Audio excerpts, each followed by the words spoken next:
the most wealthy people in the world may not be the happiest, most fulfilled. Why?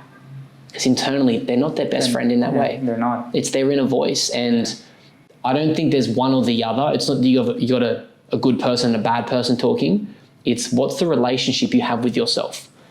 So one of the biggest things, I went through a breakup. I was in a 5-year relationship.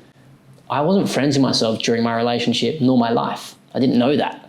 You're a different person. And what I learned was I need to invest quality time into myself. The idea of how do I speak to myself? What is it I want to do? What's my purpose? What's my passion? And you start to learn that. It's taken me so much time. I'm going to say over 5 to 6 years of starting the process. But to where I was then to now, I'm so proud of everything I've done. And I'm sure you are with your journey. Yeah. But the idea proud of you too, bro. But it's like the idea, if someone is listening, the best time to start is today. Yeah. And it's a journey. 100%. It's not overnight success. Going to the gym, running, things that we relate to, it's not overnight success. It's intentionality. 100%. It's small steps every day. And we can tell people as much as we want to. Like we're so passionate about it. I speak to people about it left, right, and center. But if they're not ready for it, like you can give them everything in the world. But 100%.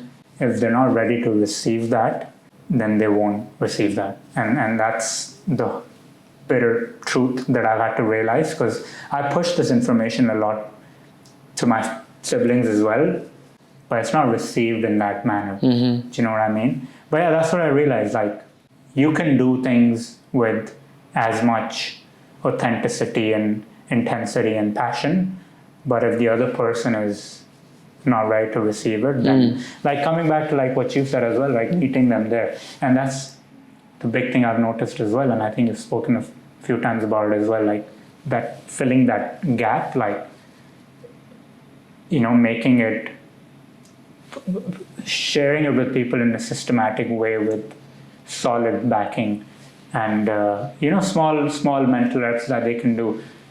It's a good starter, you know, easy. There's less barriers per se. You're reducing the fence. You're making it short. People can jump over it. Whereas right now it's like the scientific world and there's walls around it. And exactly. It's hard to get in there if you're sitting here. Yeah. Because it was for me as well. That's what I'm saying. Like if I had access to Mental Fitness Collective when I was going through that 5-10 years ago, like, you know, life would be so much different. 100%. And can I ask you a question on that? Yeah. If you were to start your running journey today, how long do you think it would take you to run your first marathon, as an example? Not 3 years. Like when you compare that back to your, I guess, your mental fitness journey, let's say, right? It might take you 3 to 4 years until you understand it, given what exists, the accessibility. Whereas compare that to the physical world, physical fitness, training, exercising. You can learn this overnight. Yeah. You can have that understanding. So like, where would you say your journey is? If you were to do something physically, where would it be?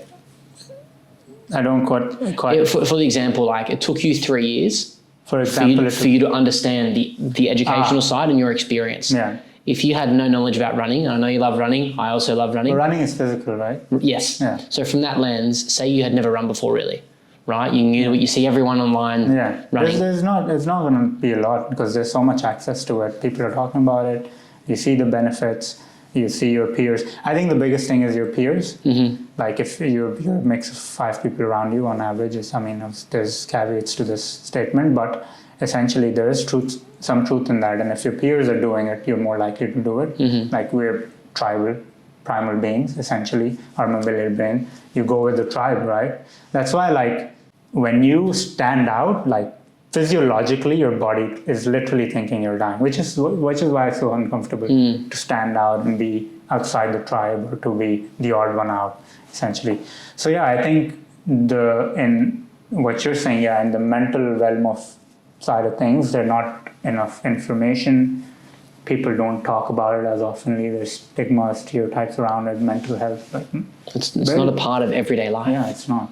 And that's our mission. Our mind is every day. Exactly. This powers everything. It is pretty much everything. Your inside is everything you have. Outside is just a reflection of that. Your circumstances just are poking your inside to, you know, make sense of the situation. 100%. And you probably, with your experience in your life, like the Eastern traditional approaches, neuroscience is now backing that. It is, yeah. Which is crazy. We're doing it forever. It's the Western world that's missing. There's a gap. Yes. That's it. Yeah. It's like spirituality is coming together with science now. And Joe Dispenza, I love that person. I talk a lot about him, but he talks about this brain and heart coherence. Now this is going above, I know, and I don't even understand, but I want to learn about it, right? Because when I can learn about it, then I want to put it in simple ways and share it with everyday people. But yeah, this science and spirituality is coming together now, and there's some magical things happening around the world. I think it's a good start. This is a new stage of evolution, going from the brain to the heart. Like all these scientific leaders are talking about it as well. But I think because as a whole collective world, we're going through this problem at such a massive scale, our attention span in the last 20 years has come down 2/3, right? We can't even focus on one thing. All these problems are there. So evolutionary speaking, collectively, we're looking for solutions. And more people are getting into it. At least I feel so. I know I'm more exposed to it, but I really feel change is coming, But it needs more people, more conversations like this to be just everyday life. And that's part of the mission, Pame. That's like, for that change to happen, it's not more talk up here. It's talk everywhere. Yeah.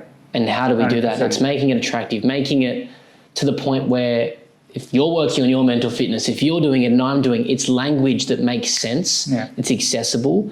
You go to the coffee shop, you're going to, hey mate, how you going? You're running today? Cool. What are you doing for your mental fitness? It's something we can all hear. These things really need to be. It will be. I'm telling you now, and you can quote me on this, it will be my lifetime. I'm telling you. It makes sense. 100%. It's going to happen. I love this stuff, man. There's no two ways about it. Exactly. It's going to happen.